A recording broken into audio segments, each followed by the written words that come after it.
तो दोस्तों एक बार फिर से स्वागत है आप सभी का आपके अपने favourite English learning channel scholar English पर। मेरा नाम है दीपिका कुमावत और मैं इस चैनल पर वेरियस कॉम्पिटिटिव एग्जाम्स के लिए इंग्लिश सब्जेक्ट टीच करती हूं।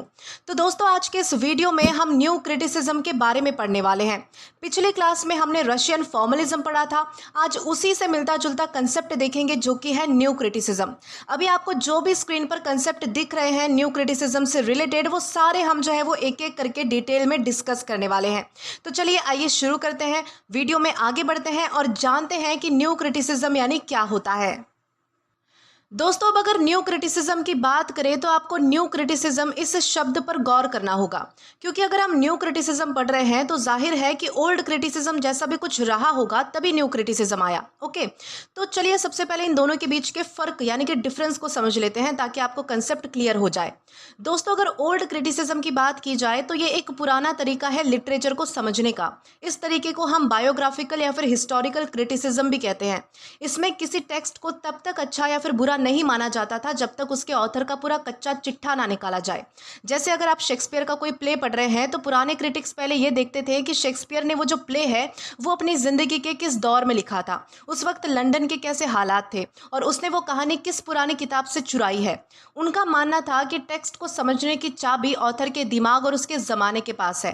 यानी कि जो ओल्ड क्रिटिक्स थे उनका मानना था कि लिटरेचर को समझने के लिए आपको ऑथर की लाइफ के बारे में पता होना ज़रूरी है कि वो कैसा था, कहाँ रहता था, उसकी पर्सनल लाइफ कैसी थी एक्सेट्रा।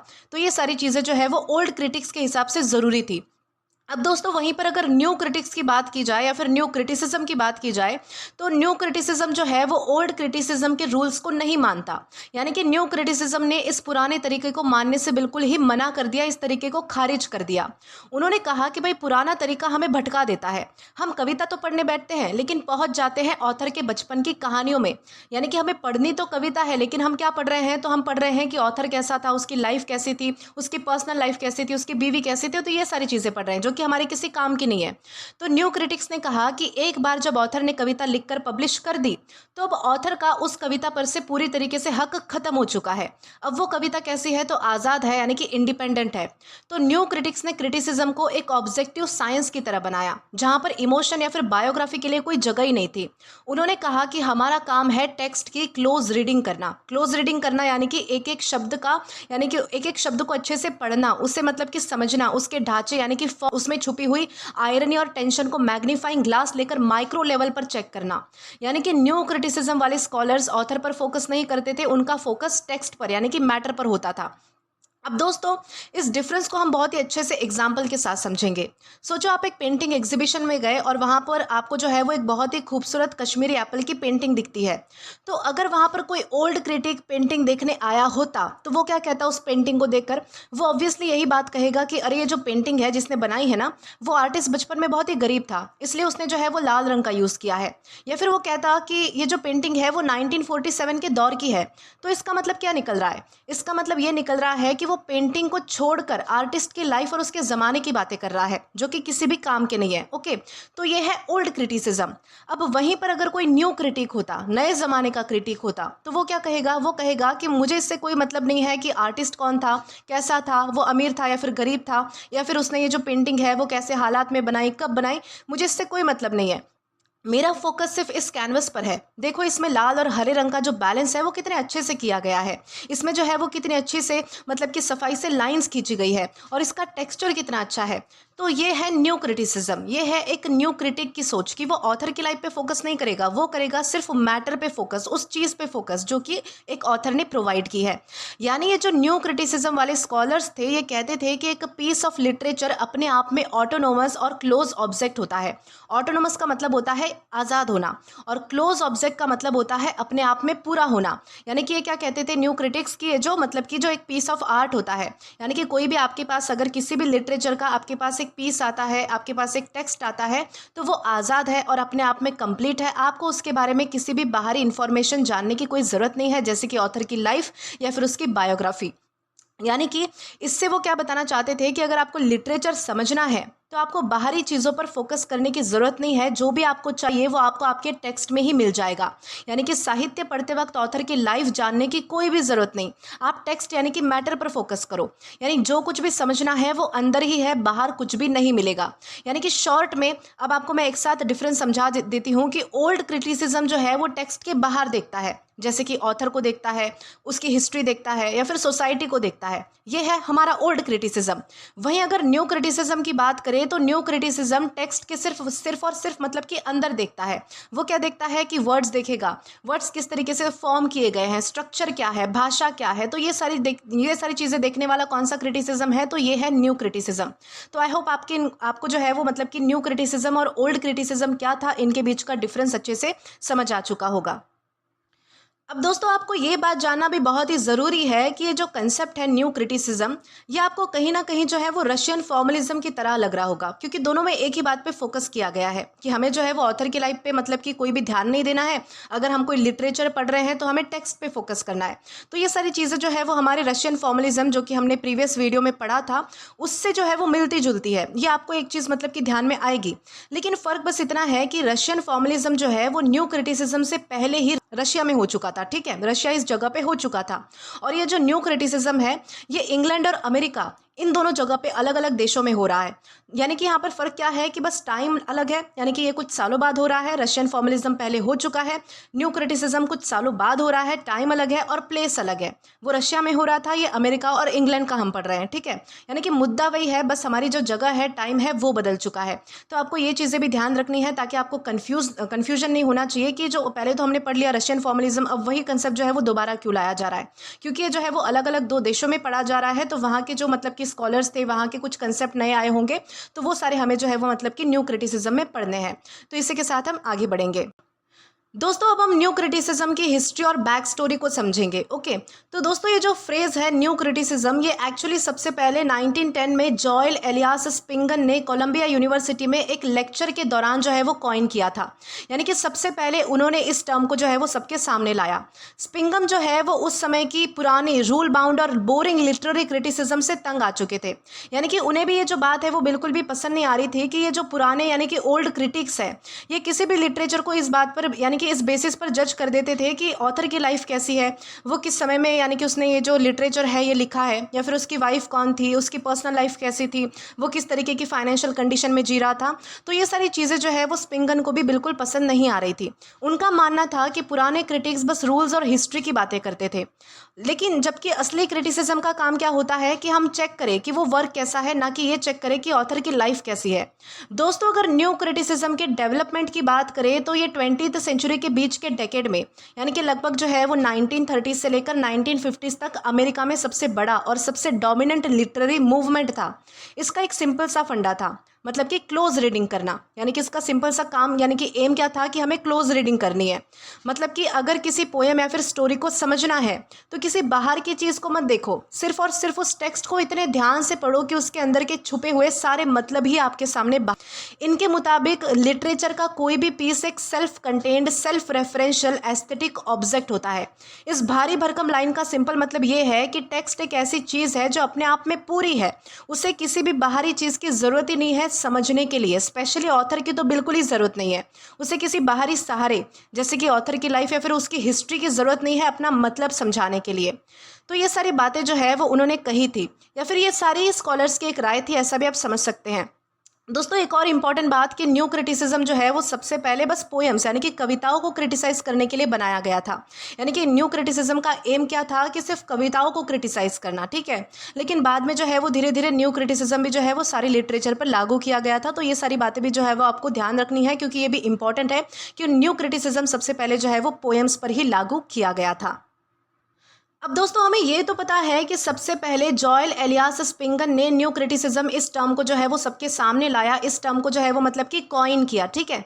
लेकिन इंपॉर्टेंट बात यह है कि न्यू क्रिटिसिज्म को पॉपुलर बनाने के पीछे किसी और ही व्यक्ति का हाथ था। यानी कि कॉइन तो जो है वो जॉयल एलियास स्पिंगन ने किया, लेकिन इसे पॉपुलर बनाना, लोगों के सामने लाना, ये जो काम है वो किसी और ही व्यक्ति ने किया था। इस मूवमेंट को पॉपुलर बनाया जॉन क्रो रैंसम की 1941 में आई एक बुक ने, जिसका नाम था द न्यू क्रिटिसिज्म। बस बस तभी से ये जो है वो फॉर्मलिस्ट मूवमेंट बहुत ही ज़्यादा पॉपुलर बन गया था लोगों के बीच में, स्पेशली स्कॉलर्स के बीच में, जो कि लिटरेचर को मतलब कि बहुत ही डीपली एनालाइज करते हैं, क्रिटिसाइज करते हैं या फिर पढ़ते हैं। अब दोस्तों, जैसे कि हमने जाना कि ये जो न्यू क्रिटिसिज्म है ये अमेरिका और इंग्लैंड यानी कि दो जगहों पर, अलग अलग जगहों पर हो रहा था। अगर हम सबसे पहले इंग्लैंड की बात करें तो इंग्लैंड में जो है वो कैम्ब्रिज यूनिवर्सिटी के एक बहुत ही बड़े स्कॉलर थे, यानी कि बहुत ही जाने माने स्कॉलर थे, जिनका नाम था I.A. रिचर्ड्स। ओके, तो उन्होंने कुछ कमाल की बुक्स लिखी थी, जैसे कि उनकी बुक्स का नाम था जैसे कि practical criticism, the principles of literary criticism और द मीनिंग ऑफ मीनिंग। तो ये उनकी कुछ बुक्स थी, ठीक है। तो रिचर्ड्स ने क्या किया था, उन्होंने एक बड़ा ही एक्सपेरिमेंटल काम किया। उन्होंने जो अपने स्टूडेंट्स हैं उनको कुछ पोएम्स दी, लेकिन उन पोएम से ऑथर का नाम और डेट हटा दिया, यानी कि जिसने भी उस पोएम को लिखा था या फिर जब वो पब्लिश हुई थी, किस ज़माने में पब्लिश हुई थी, कब लिखी गई थी, तो ये सारी चीज़ें उन्होंने जो है वो मतलब कि वहाँ से रिमूव कर दी। अब उन्होंने अपने स्टूडेंट से कहा कि इस पोएम को अब पढ़ो और मुझे बताओ कि इसका मतलब क्या है। इसको जो है वो उन्होंने एक एम्पेरिकल या फिर साइंटिफिक अप्रोच कहा था। उनका मानना था कि बिना ऑथर का नाम जाने लोग जो है वो टेक्स्ट पर ज़्यादा फोकस कर पाते हैं। इनकी इसी मेथोडोलॉजी ने क्या किया था, तो न्यू क्रिटिसिज्म की नींव यानी कि फाउंडेशन रखी थी। दोस्तों, यानी कि इनका कहना था कि अगर हम पोएम को छोड़कर ऑथर की लाइफ को डिस्कस करेंगे तो हमें कभी भी पता नहीं चल पाएगा कि उस वर्क में क्या लिखा हुआ था। यानी कि लिटरेचर की बाहरी हिस्ट्री हमें टेक्स्ट से क्या करती है, तो भटका देती है। यानी कि हम जो है वो टेक्स्ट तो भूल जाते हैं, पोएम भूल जाते हैं और ऑथर की लाइफ पढ़ने बैठ जाते हैं। तो इसी चीज़ को जो है वो प्रूव करने के लिए उन्होंने एक्सपेरिमेंट किया था, और इसीलिए उन्होंने ये एक्सपेरिमेंट करके जो है वो लोगों को क्रिटिसिज्म का असली जो है वो मतलब भी समझाया था। अब दोस्तों, ये तो हमने जाना कि न्यू क्रिटिसिज्म इंग्लैंड में कैसे पॉपुलर हुआ। ओके, अब हम बात करेंगे कि ये जो न्यू क्रिटिसिज्म है वो अमेरिका में कैसे शुरू हुआ। तो दोस्तों, जब ये आइडिया अमेरिका पहुंचा तो वहाँ की कुछ यूनिवर्सिटीज़ में इसने जो है वो धूम मचा दी। अब मैंने आपको पहले ही बताया था कि अमेरिका में ये जो आइडिया है वो जॉन क्रो रैनसम की वजह से स्कॉलर्स के बीच बहुत ही ज़्यादा फेमस हुआ था, और इसकी शुरुआत हुई थी कैनियन कॉलेज में, जहाँ पर जॉन क्रो रैनसम क्या करते थे, तो पढ़ाते भी थे, वो वहाँ पर प्रोफेसर भी थे। तो उनके कुछ स्टूडेंट्स थे जैसे कि एलन टेट, क्लेनेथ ब्रुक्स और रॉबर्ट पेन वॉरन। तो इन्होंने ही मिलकर जो है वो न्यू क्रिटिसिज्म के एस्थेटिक्स यानी कि न्यू क्रिटिसिज्म के सोच और काम करने के तरीके को आगे बढ़ाया और इसे एक मूवमेंट का रूप दिया, ठीक है। दोस्तों, इन तीनों के अलावा इस मूवमेंट में जो है वो मतलब कि पॉपुलर बनाने में दो और लोगों का भी योगदान है, जो कि आपको ध्यान रखना है, बहुत ही इंपॉर्टेंट नाम है। पहले हैं W.K. विमसेट और दूसरे हैं मॉनरो बियर्सली।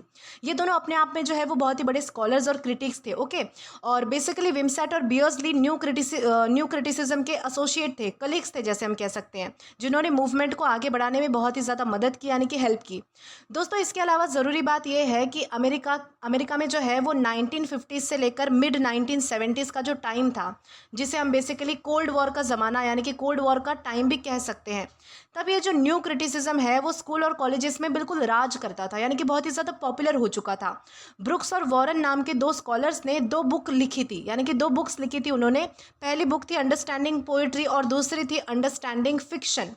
ये जो दोनों बुक्स है ना, ये हर कॉलेज और स्कूल के बच्चों के बैग में होती थी। अमेरिका में इन दोनों स्कॉलर्स ने इसे एक पॉपुलर सिस्टम बना दिया था, जिसमें उन्होंने समझाया था कि किसी भी टेक्स्ट को कैसे पढ़ा जाता है बिना उसके ऑथर की हिस्ट्री या फिर उसके बारे में कोई मतलब की चीज़ें ध्यान रखे। तो ये जो दो इम्पॉर्टेंट नाम है ये भी आपको ध्यान रखने हैं, ये भी हमारे एग्जाम पॉइंट ऑफ व्यू से बहुत ही इंपॉर्टेंट है। दोस्तों, इन सब के अलावा एक और बड़े इंसान थे जिनका न्यू क्रिटिसिज्म पर बहुत ही गहरा असर था, जिनका नाम था T.S. एलियट। दोस्तों, उनके दो एसेस थे, tradition and the individual talent, और दूसरा एसे था हैमलेट एंड हिज प्रॉब्लम्स। इन दो एसेस ने न्यू क्रिटिसिज्म को दो बड़े हथियार दिए, यानी कि बेसिकली दो थियोरीज दी, जिन्हें भी हम डिस्कस करेंगे। तो हमारी सबसे पहली थियोरी आती है थियोरी ऑफ इम्पर्सनैलिटी। दोस्तों, इस थियोरी को समझने के लिए हमें कुछ बातें समझनी पड़ेगी कि आमतौर पर हम क्या करते हैं, हमें लगता है कि कोई पोइट तभी अच्छी कविता लिख सकता है जब वो अपने दिल का जो दुख है, या फिर उसे अगर कोई दर्द महसूस हो रहा है तो वो अगर दर्द है, खुशी है, या फिर अपने जो पर्सनल ट्रॉमास है, अगर वो कागज़ पर उतार देता है तो वही हमें जो है वो बहुत ज़्यादा अच्छा लगता है, या फिर हम जो है वो उसे ही एक अच्छी पोइट्री मानते हैं। हम सोचते हैं कि वाह कितना दुखी पोइट है, इसलिए इसने जो है वो इतनी दुख भरी पोएम लिखी है, या फिर इसने इतनी अच्छी जो है ये पोएम लिख पाया है क्योंकि इसके अंदर कोई फीलिंग्स है।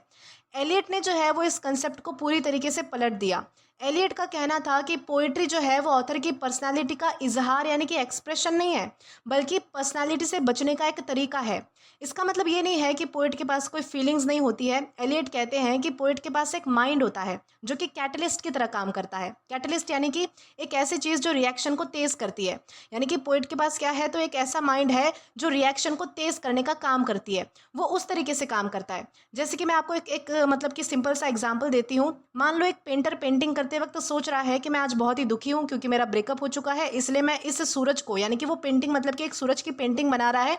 तो वो क्या सोच रहा है, क्योंकि मैं आज बहुत दुखी हूँ तो मैं इस सूरज को बहुत ही धब्बेदार बनाऊंगा और काला नीला रंग का बनाऊंगा, ताकि दुनिया को पता चल सके कि मैं अंदर से कितना ज़्यादा दुखी हूँ, दर्द में हूँ।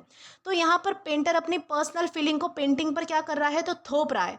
यानी कि यहाँ पर क्या हो रहा है कि पेंटिंग वैसी बननी नहीं चाहिए थी, लेकिन क्योंकि पेंटर साहब दुखी फील कर रहे हैं इसीलिए वो पेंटिंग वैसी बन रही है। ओके, ये आपको समझना बहुत ही ज़रूरी है। तो एलियट कहते हैं कि ये तो पर्सनल पेंटिंग है, जो कि एक बुरी बात है, क्योंकि यहाँ पर पेंटिंग सूरज की नहीं बन रही बल्कि पेंटर के दुख की बन रही है। ओके, तो एलियट कहते हैं कि एक अच्छा पेंटर वो है जो खुद को पेंटिंग से डिलीट कर दे। यानी कि जब पेंटर कैनवस पर ब्रश उठाए तो उसे ये नहीं सोचना चाहिए कि मैं क्या महसूस कर रहा हूँ, उसे बस ये सोचना चाहिए कि एक परफेक्ट सूरज डूबने का दृश्य कैसा दिखना चाहिए, लोगों को कैसा दिखना चाहिए। वो उस तरीके से उसे जो है वो मतलब कि उस पेंटिंग को परफेक्ट बनाने की कोशिश करनी चाहिए। यानी कि अपने इमोशंस को साइड में रखना चाहिए उस चीज़ को। तो यही सारी चीज़ें जो है वो एलियट बताते हैं। अब दोस्तों ये समझेंगे कि इस एग्जाम्पल से थ्योरी ऑफ इम्पर्सनैलिटी कैसे बनी। यानी कि मैंने आपको इतना लंबा चौड़ा एग्जाम्पल तो दे दिया, लेकिन मैं जो थ्योरी आपको समझा रही हूँ, थ्योरी ऑफ इम्पर्सनैलिटी, ये जो एग्जाम्पल है मेरा, ये कैसा जुड़ रहा है उस तरीके से। तो एलियट कहते हैं कि पोएट का दिमाग क्या है, एक स्टोरेज टैंक है। ओके, उसमें क्या क्या है, तो पहली चीज़ है दुनिया भर की फीलिंग्स। यानी कि पेंटर ने क्या देखा है, तो बहुत कुछ देखा है। किसी का दुख देखा है, किसी की खुशी देखी है, उसके मन में कुछ पुरानी यादें हैं उसके दिमाग में, या फिर सुंदर नज़ारे देखे हैं। तो ये सब उसके दिमाग के स्टोरेज टैंक में जमा हो चुके हैं। दूसरी चीज़ उसके पास क्या है, पोएटिक प्रोसेस है। जो वो पेंटिंग या फिर पोएम बनाता है तो वो इन सब फीलिंग्स को मिलाता है। क्या करता है, वो दुख को, खुशी को, यादों को, सुंदर नज़ारों को, सारी चीज़ों को मिक्स करता है, लेकिन अपनी पर्सनल फीलिंग्स को दूर रखता है। फिर है फाइनल प्रोडक्ट, जो कि हमारे सामने एक आर्ट के रूप में आया, जो कि पेंटिंग है। ठीक है, वो क्या है, इम्पर्सनल है। यानी कि उसमें एक ऐसे इंसान का ईगो नहीं होता। यानी कि हमें क्या करना चाहिए, जब भी हम मतलब कि किसी भी लिटरेचर को पढ़ते हैं, यहाँ पर हमें लिटरेचर पे समझाया गया है कि जब भी हम किसी लिटरेचर को, किसी स्टोरी को, पोएम को पढ़ रहे हैं, तो उसमें ऑथर की लाइफ का पर्सनल टच नहीं होना चाहिए फाइनल प्रोडक्ट में। यही सारी चीज़ें हमें बताई जा रही है कि अगर एक मतलब कि पोएट है, कोई राइटर है, उसके लाइफ में बहुत सारी चीज़ें हैं, दुख है, खुशी है, कुछ मतलब कि यादें हैं, तो ऐसा नहीं है कि वो सारी यादों को उस चीज़ में मतलब कि यानी कि झोंक दे, यानी कि अपनी लिटरेचर में, अपनी राइटिंग में मतलब कि झोंक दे। ये सारी चीज़ें उसे नहीं करनी चाहिए। यानी कि ये इम्पर्सनल होना चाहिए। यानी कि उसमें एक ऐसे इंसान का ईगो नहीं होना चाहिए, बल्कि वो यूनिवर्सल होती है। यानी कि एक आर्ट क्या होता है, तो यूनिवर्सल होता है, वो सबको समझ में आना चाहिए। तो दोस्तों हमारे पास एक और एग्जाम्पल है छोटा सा। तो मान लीजिए कि एक लड़का है जिसका नाम है राहुल। तो वो एक एक्टर है, और जब वो स्टेज पर रावण बन के परफॉर्म कर रहा है तो क्या वो अपना असली नाम राहुल वहाँ पर यूज़ कर पाएगा? तो जवाब है नहीं। क्यों नहीं यूज़ कर पाएगा? क्योंकि जब वो स्टेज पर है तो वो अपना असली दुख, अपनी असली खुशी और अपना जो असली ईगो है वो स्टेज के पीछे छोड़ कर आएगा। वो तभी एक एक्टर बन पाएगा जब वो इम्पर्सनल हो जाए, यानी कि वहाँ पर उसका कोई भी पर्सनल टच ना हो। यानी कि लोगों को पहचान में नहीं आना चाहिए कि वो राहुल है। यानी जब ऑडियंस को राहुल दिखना बंद हो जाएगा तभी ऑडियंस को क्या दिखेगा, रावण दिखेगा। तो एलियट का कंक्लूजन यही था कि पोइट्री सेल्फ एक्सप्रेशन नहीं है कि आप अपने आप को इजहार करो पोइट्री या फिर किसी भी पीस ऑफ आर्ट के जरिए। यानी कि मैं आज क्या फील कर रहा हूँ वो सारी चीज़ें जो है वो किसी भी लिटरेचर में दिखनी नहीं चाहिए, बल्कि ऑडियंस का एक पॉइंट ऑफ व्यू होना चाहिए कि उनको क्या पसंद आएगा, वो किस तरीके से जो है वो एक पोइट्री या फिर लिटरेचर को पढ़ना चाहते हैं। यानी कि एलियट क्या कहना चाहते थे कि पोइट्री जो है वो सेल्फ एक्सप्रेशन नहीं है कि मैं आज क्या फील कर रहा हूँ, बल्कि पोइट्री एस्केप फ्रॉम पर्सनालिटी है कि मैं अपनी शख्सियत से बाहर निकलकर एक ऐसी चीज़ बनाऊँ जो हर किसी के दुख और खुशी को रिप्रेजेंट करे। यानी कि मेरे अकेले के दुख की बात नहीं होनी चाहिए। यानी कि एलियट क्या कहते हैं कि अगर आप कोई लिटरेचर बना रहे हैं, कोई पीस ऑफ आर्ट अगर आप मतलब कि लोगों के सामने प्रेजेंट कर रहे हैं, तो उसमें सिर्फ अपनी पर्सनल लाइफ को मतलब कि ऐड मत करो, बल्कि एक ऐसा पीस बनाओ कि जिसमें हर कोई रिलेट कर पाए कि ये तो मेरी लाइफ लाइफ में भी है। तो ऐसा एक मतलब कि लिटरेचर होना चाहिए। यानी कि एलियट कहते हैं कि पोएट को मरना पड़ता है तभी जो है वो एक पोयम जिंदा हो पाती है। दोस्तों आगे ये भी बताया जाता है कि इस थ्योरी में एलियट ने जो है वो जॉन मिल्टन और जॉन ड्राइडन जैसे बड़े पोएट्स की बुराई की थी, और जो मेटाफिजिकल पोएट्स थे, जो दिमाग और लॉजिक वाली शायरी करते थे या फिर पोएम्स लिखते थे, कोई भी लिटरेचर लिखते थे, उनको बहुत ज़्यादा उन्होंने पसंद किया था। न्यू क्रिटिक्स ने भी इस बात को मतलब कि सच मान लिया। लेकिन सवाल ये है कि उन्होंने जो है वो उन पोइट्स की बुराई क्यों की। तो एलियट को लगा कि ये जो मिल्टन और ड्राइडन है जैसे पोइट्स हैं इनके जैसे, ये अपनी कविताओं में अपनी पर्सनालिटी को कुछ ज़्यादा ही ऐड कर देते हैं। वो जो लोग हैं वो क्या करते हैं, वो आज क्या फील कर रहे हैं ऐसा उनकी पोइट्री में हमें ज़्यादा देखने मिलता है। वहीं पर एलियट को मेटाफिजिकल पोइट्स बहुत ही ज़्यादा पसंद थे। मेटाफिजिकल पोइट जैसे कि जॉन डन, ओके, ये बड़ा बड़ा एग्जाम्पल है। तो मेटाफिजिकल पोइट जैसे कि जॉन डन, ये उन्हें इसीलिए पसंद थे क्योंकि वो लोग दिमाग और लॉजिक का इस्तेमाल करते थे। उनकी पोइट में उनकी पोएम्स में आपको जो है वो पर्सनैलिटी ज़्यादा देखने नहीं मिलेगी। वो सिर्फ इमोशनल होकर नहीं लिखते थे, बल्कि कॉम्प्लेक्स आइडिया को लॉजिक के साथ जोड़कर एक स्ट्रक्चर बनाते थे। एलियट के हिसाब से वही असली पोइट्री है जो पोएट को उसके ईगो से बाहर निकाल दे। तो दोस्तों ये थी हमारी थियरी ऑफ इम्पर्सनैलिटी। यानी कि जब भी किसी लिटरेचर को लिखा जाता है तो उसमें पर्सनल होने की ज़रूरत नहीं है, वहाँ पर जो है वो आपको इम्पर्सनैलिटी दिखानी होती है। यानी कि अपने आप को वहाँ पर जो है वो मतलब कि आपको उस चीज़ से मतलब कि दूर रखना होता है। तो इस तरीके से आई होप आपको समझ आया होगा कि टी.एस. एलियट की जो पहली थियरी थी वो क्या थी। अब इसी के साथ हम आगे बढ़ेंगे हमारी दूसरी थियरी की ओर।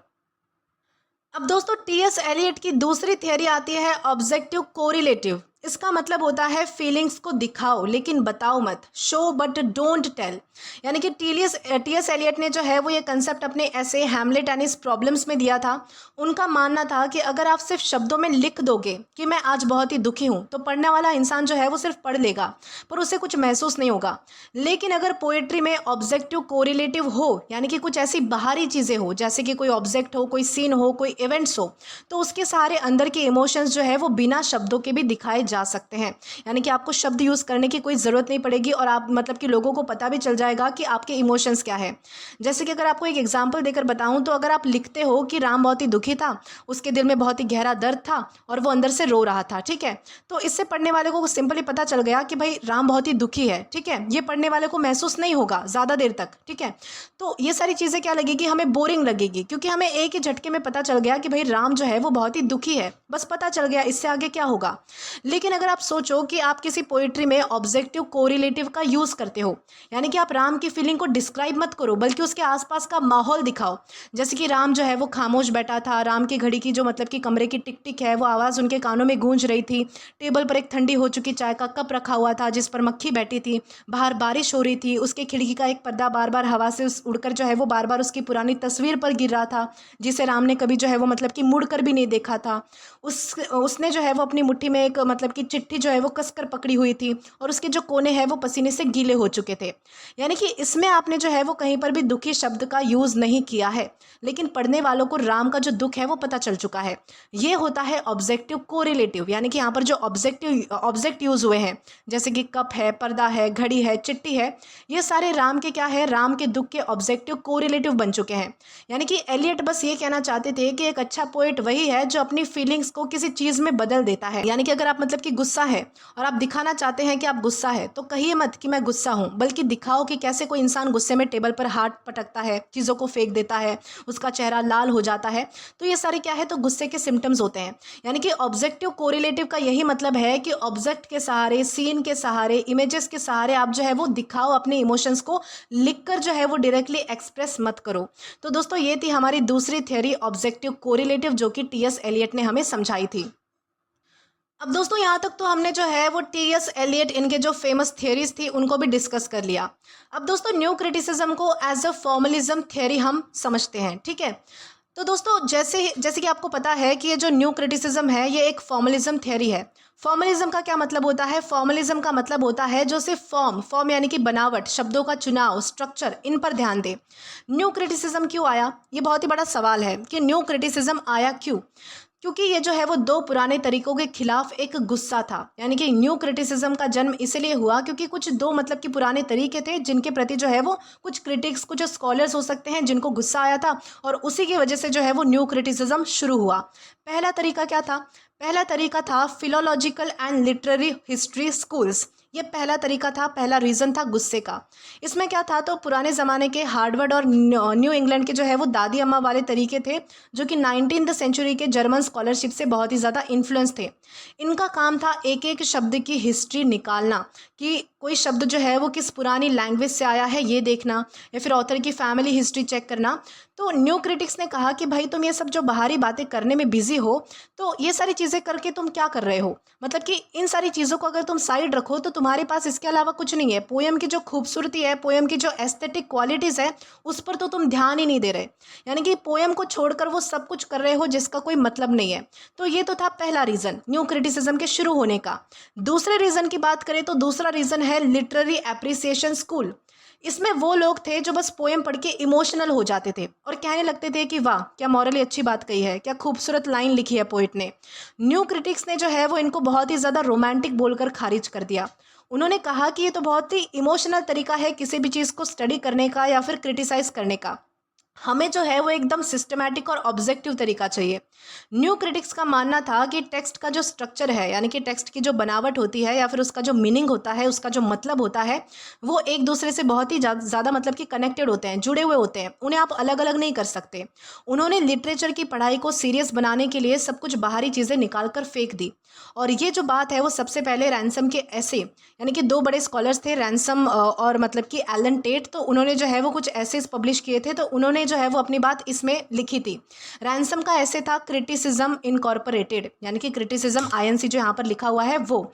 और एलन टेट का एक ऐसे था मिस एमिली एंड बाइबिलियोग्राफर, उसमें जो है वो ये सारी बातें साफ साफ लिखी गई थी। दोस्तों ये भी आपको ध्यान रखना है। तो आई होप आपको समझ आ चुका होगा कि न्यू क्रिटिसिज्म जो है वो दो रीजंस की वजह से शुरू हुआ था, यानी कि दो मतलब कि दो अलग अलग तरीके के जो गुस्से थे वो लोगों में थे, और उसी का जवाब देने के लिए जो है वो न्यू क्रिटिसिज्म की शुरुआत की गई थी। तो आई होप यहाँ तक आपको सब कुछ क्लियर हो चुका है। अब दोस्तों एग्जाम पॉइंट ऑफ व्यू से आपको कुछ और भी इंपॉर्टेंट बातें हैं जो आपको ध्यान रखनी है। पहली बात तो ये है कि न्यू क्रिटिक्स जो है वो कोई मतलब कि रजिस्टर की हुई फॉर्मल पार्टी या फिर कोई ग्रुप नहीं था। जैसे कि हमने पहले पढ़ा था कि इसकी शुरुआत जो है वो केनियन कॉलेज में हुई थी, जहाँ पर जॉन क्रो रैनसम पढ़ाते थे। उनके स्टूडेंट्स थे जैसे कि एलन टेट, क्लेनेथ ब्रुक्स और रॉबर्ट पेन वॉरेन। ये जो सबके सब लोग थे ना, ये अमेरिका के साउदर्न पार्ट से बिलोंग करते थे। ये इंपॉर्टेंट बात आपको ध्यान रखनी है।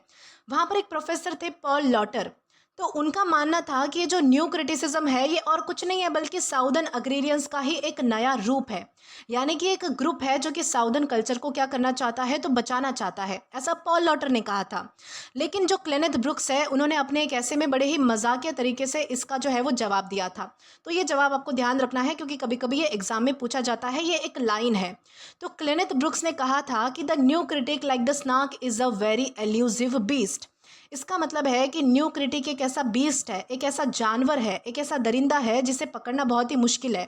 दोस्तों स्नार्क का मतलब क्या होता है? स्नार्क का मतलब होता है एक ऐसा इमेजिनरी जानवर जिसे पकड़ना नामुमकिन होता है, यानी कि ये असली में एग्जिस्ट नहीं करता, बस एक मतलब कि इमेजिनरी जानवर है जिसे इतना बड़ा चढ़ाकर बताया गया है। तो उसी का रेफरेंस जो है वो मतलब कि क्लेनेथ ब्रुक्स अपने इस ऐसे में यानी कि एक लाइन के जरिए देते हैं जवाब देने के लिए पॉल लॉटर को। उनका मानना था कि इस लाइन से उनका मतलब क्या था, तो उनका ये मतलब था कि हमारा जो है वो कोई फिक्स मैनिफेस्टो या फिर कोई रूल बुक नहीं है कि हमें ये रूल फॉलो करके काम करना है, इस चीज़ को हासिल करना है, इस चीज़ को बचाना है, ऐसा हमारा कुछ भी नहीं है। हम सब लोग अलग अलग है पर हमारी सोच मिलती है, यानी हम किसी चीज़ को बचाने के लिए काम नहीं कर रहे, हमें जो सही लग रहा है हम वो कर रहे हैं। लेकिन इत्तेफाक से क्योंकि हमारी सोच मिलती है, हम एक ही पार्ट से आए हुए हैं, यानी कि एक ही कल्चर से, एक ही साइड से बिलोंग करते हैं, तो लोगों को ऐसा लग रहा है कि हम किसी चीज़ को बचाने के लिए एक मतलब कि ग्रुप तैयार कर रहे हैं। तो इस सोच को जो है वो मिटाना बहुत ही ज़रूरी है। उन्होंने कहा कि हमारी सोच मिलती है और इसीलिए हम जो है वो एक साथ काम कर रहे हैं। तो ऐसा जवाब जो है वो उन्होंने एक लाइन के ज़रिए लोगों को, यानी कि वो जो मतलब कि पॉल लॉटर थे बेसिकली, उनको दिया था।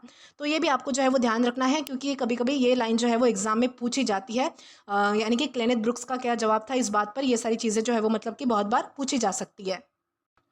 अब दोस्तों इन सब के बाद हम दो बहुत ही बड़े इंपॉर्टेंट टर्म्स को पढ़ने वाले हैं।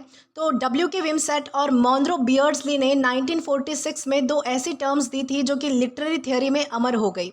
उन्होंने कहा था कि जब भी कोई टेक्स्ट को पढ़ो तो दो बड़े धोखों से यानी कि फैलेसी से बचो। दोस्तों पहली फैलेसी को समझते हैं। पहली फैलेसी है द इंटेंशनल फैलेसी।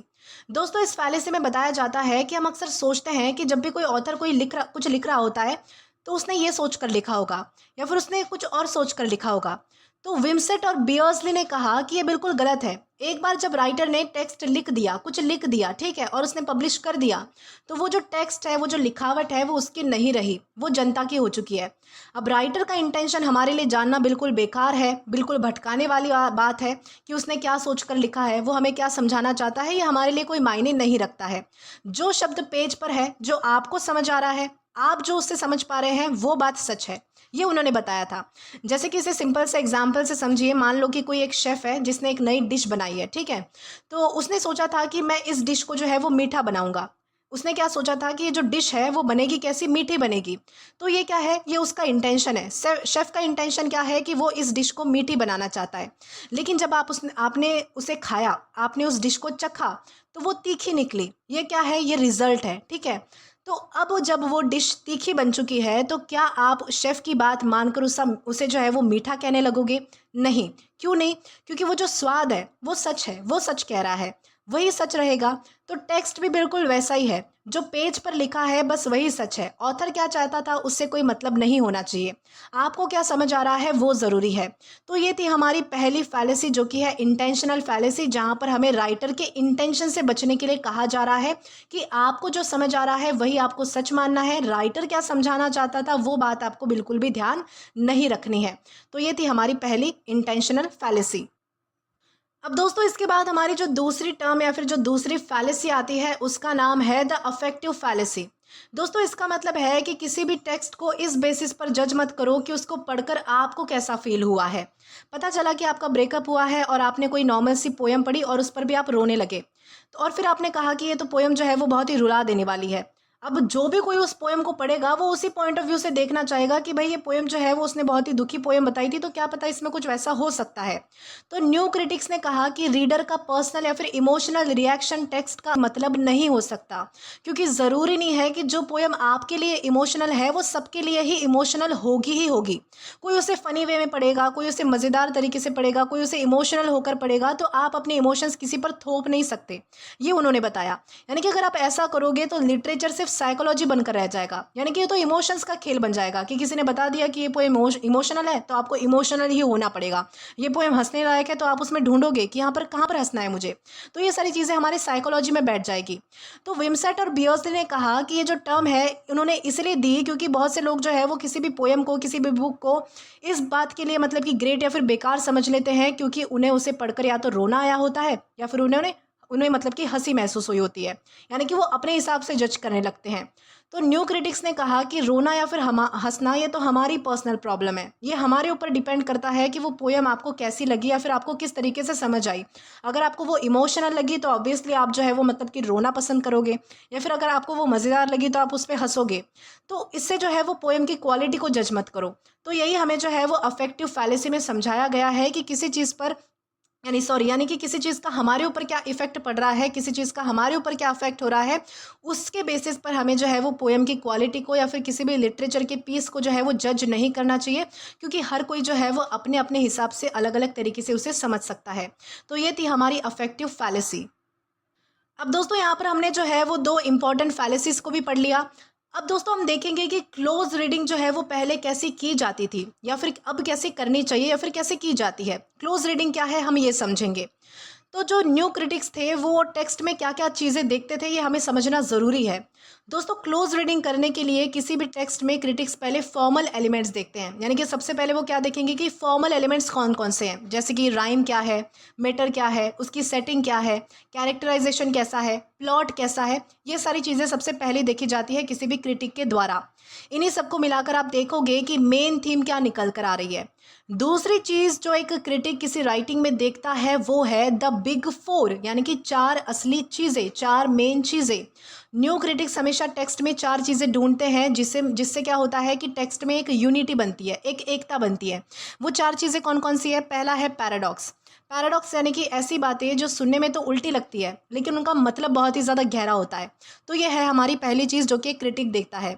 दूसरी चीज़ है एम्बिग्विटी। दोस्तों एम्बिग्विटी का मतलब होता है एक ही शब्द या फिर एक ही लाइन के 2 से 3 मतलब निकलना अकॉर्डिंगली, ठीक है। तो ये हमारी दूसरी चीज़ हो गई। तीसरी चीज़ है आयरनी। आयरनी का मतलब होता है कहना कुछ और मतलब कुछ और ही होना, समझना कुछ और, जिसे हम कह सकते हैं। तो ये है आयरनी। चौथी चीज़ है टेंशन। टेंशन का मतलब होता है टेक्स्ट के अंदर शब्दों की खींचातान, जो चल रही होती है शब्दों की खींचातान, उसे कहते हैं टेंशन।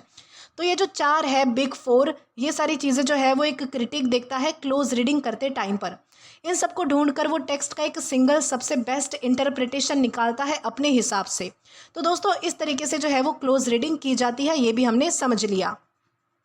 दोस्तों इन सब के बाद आखिर में बताया जाता है कि न्यू क्रिटिसिज्म को बैकलैश भी फेस करना पड़ा था, यानी कि एक ऐसा टाइम भी था कि न्यू क्रिटिसिज्म की बुराइयां भी होने लगी थी।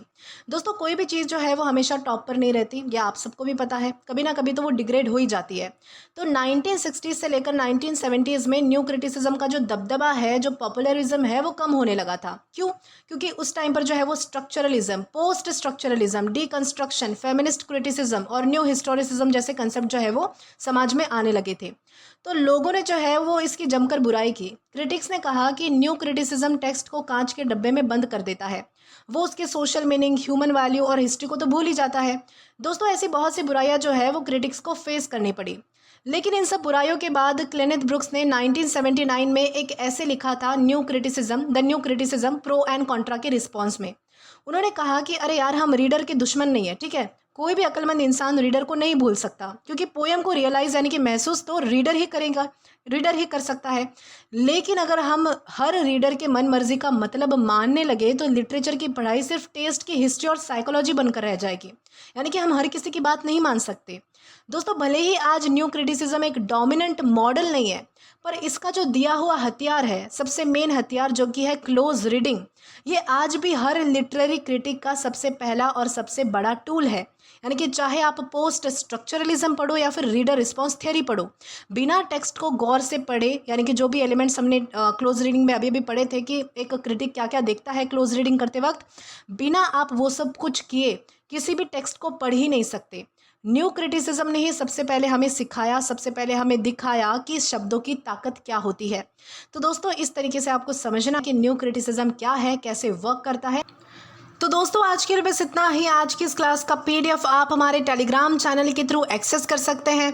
और अगर आपने हमारा टेलीग्राम चैनल अभी तक ज्वाइन नहीं किया है तो टेलीग्राम पर English with Deepika Kumawat search करके या फिर डिस्क्रिप्शन बॉक्स में दी गई लिंक के थ्रू भी आप जो है वो हमारा टेलीग्राम चैनल ज्वाइन कर सकते हैं, ताकि आप कभी भी किसी भी नए आने वाली वीडियोज़ को लेकर जो है वो कोई भी अपडेट्स को मिस ना करें। और दोस्तों अगर आपको आज का ये वीडियो पसंद आया है या फिर हेल्पफुल लगा है तो do like this video, subscribe the channel and share as much as you can. और अगर आपने इससे पहले वाले वीडियोस नहीं देखे हैं तो यहाँ पर मैंने एक प्लेलिस्ट प्रोवाइड कर दी है, जहाँ पर आप क्लिक करके वो सभी पहले वाले वीडियोस भी देख सकते हैं और एक्सप्लोर भी कर सकते हैं।